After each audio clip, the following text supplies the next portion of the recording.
अब इसमें एक और क्वेश्चन जो मोस्ट इम्पॉर्टेंटली आता है, वो आपको सीखना ही है, वो मैं आपको बता रही हूँ। ये टॉपिक है आपका method of finding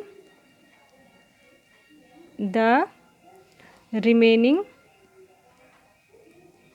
zeros of a polynomial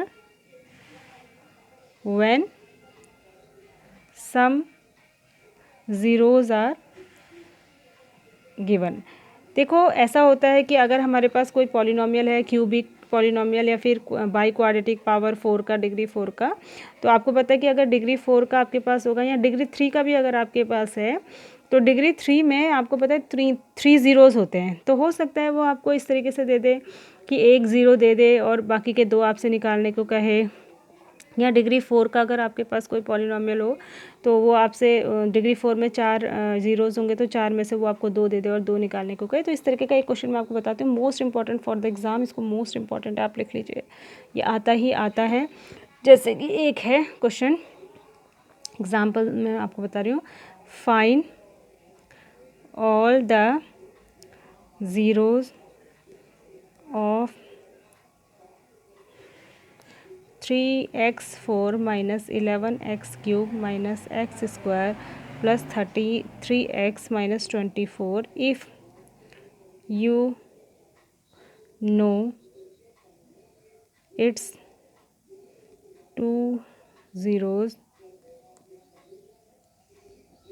√3 and -√3। ठीक है, तो ये आपको बोल रहा है कि अगर √3 और -√3 इस पॉलिनॉमियल के दो ज़ीरो हैं तो बाकी के दो निकालो। क्योंकि देखो इक्वेशन को देखकर आपको पता चल रहा है कि ये इसकी जो डिग्री है वो 4 है, तो इसके 4 ज़ीरोज़ होंगे, 4 ही फैक्टर होंगे, 4 ही ज़ीरोज़ होंगे।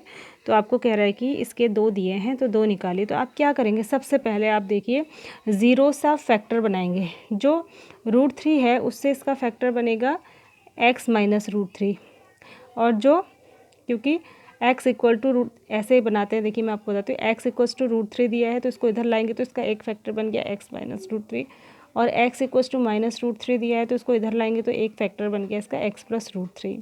ठीक है, और जब कोई फैक्टर वो होता है जिससे कोई भी चीज़ डिवाइड होती है, तो ये दोनों इसके फैक्टर्स का मतलब इन दोनों से ही डिवाइड होगा। जब ये इन दोनों से डिवाइड होगा तो इनके मल्टीप्लिकेशन से भी डिवाइड होगा, वो भी इसका एक फैक्टर ही होगा। तो x माइनस √3 को जब हम x प्लस √3 से मल्टीप्लाई करेंगे तो हमको क्या मिलेगा, a plus B, a minus B क्या होता है, a² माइनस b², तो a की जगह x है तो ये हो जाएगा x² माइनस √3 का स्क्वायर यानी कि 3। तो ये भी इसका एक फैक्टर होगा इसका। तो अब हम इससे इसको डिवाइड करेंगे।